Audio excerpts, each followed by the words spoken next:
First இந்த படத்துக்கு என்னை பிலீவ் பண்ணி கொடுத்த சமு, பிரேமலதா அம்மா, சுதீஷ் சார் இவங்களுக்கு ஃபஸ்ட்டு தேங்க்யூ. அதுக்கப்புறம் இந்த கதையை நான் சமு பிரதருக்கு சொல்லி முடிச்சோன்னா ஒரு 2 டேஸ் டைம் கேட்டார். அது கதைக்கு இல்லை, சசி சாருக்காக. அந்த 2 டேஸை நான் எடுத்து சசி சாருக்கு அதுக்கு முன்னாடியே போயிட்டேன்.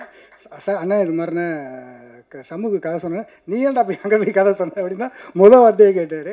ஆனால் இல்லைண்ணே கொஞ்சம் லுக்கெலாம் பார்த்தேன் நல்லா இருந்துச்சுண்ணே அப்படின்னேன். அதுக்கப்புறம் 2 நாள் யோசித்து நான் எப்போ டேட்டு கேட்டாலும் கொடுத்துருன்னாரு.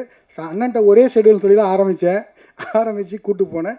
கூப்பிட்டு போய் அன்னையிலேருந்து நாங்கள் 2 பேரும் பிளான் பண்ணி வேறு விஷயம் பண்ணியிருந்தோம். ஃபஸ்ட்டு நீங்கள் அதுக்கு அப்ரூவ் பண்ணதுக்கு ரொம்ப நன்றிண்ணே. அதுக்கப்புறம் இந்த படத்தை பல துரோகங்கள் பல தடைகளை தாண்டி நீங்கள் இந்த படத்தை கொண்டு வந்துட்டேன்.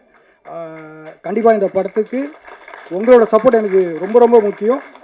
ஏன்னா இது எவ்வளோ இதுக்குள்ளே இன்டர்னலாக இதுக்குள்ளே எவ்வளோ இருந்துச்சுங்கிறது இங்கே அமீராவுக்கு வந்திருக்க கேகேஆர் அண்ணா, அம்மா கிருஷ்ணன், சிவா சார், ஜேஎஸ்கே அண்ணா இவங்கெல்லாம் நைட் அண்ட் டே உட்காந்து இதை பேசி தான் இன்றைக்கி வந்து 23ஆம் தேதி இந்த படத்தை நம்ம கொண்டு வந்தாங்க. அதுக்கு முதல்ல எல்லாத்துக்கும் ஜேஎஸ்கே அண்ணாவுக்கும், சிவா சார், அண்ணன் ரமேஷ் அண்ணனுக்கு ரொம்ப நன்றி.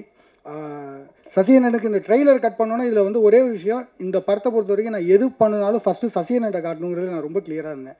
ட்ரெய்லர் கட் பண்ணோன்னா அண்ணனுக்கு ஃபோன் அடித்தேன், என்னடா அப்படின்னாரு. ஆனால் ட்ரெய்லர் கட் பண்ணிட்டேனே. அதனால் டூரிஸ்ட் ஃபேமிலி டப்பிங்கில் அண்ணன் இருந்தார்.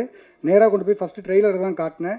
ட்ரெய்லர் காட்டினா அவர் எனக்கு சர்ப்ரைஸாக நான் ஒரு ட்ரெய்லர் காட்டுறேன் பாரு அப்படின்னு குற்றப்பரம்பரை ட்ரெய்லரை பார்த்தாரு. ஆனால் இந்த இடத்துல ஒரே ஒரு ரிக்வஸ்ட், எவ்வளோ சீக்கிரம் அதை கொண்டு வரணுமோ தயவு செஞ்சு கொண்டு வாங்கினேன்.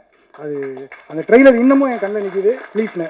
பிரேமலதாமா, உங்கள் வார்த்தைப்படி இந்த படத்தை 23 கொண்டு வந்துட்டேன். கேப்டன் ஃபேன்ஸ் கண்டிப்பாக இந்த படத்தை சப்போர்ட் பண்ணுங்க. வேறு எந்த சப்போர்ட்லையும் இந்த படத்தை கொண்டு வரல. உங்களை முழுக்க உங்களை நம்பி மட்டும்தான் இந்த படம் வெளில வருது. 23ஆம் தேதி தேட்டரில் கண்டிப்பாக மீட் பண்ணுவோம்.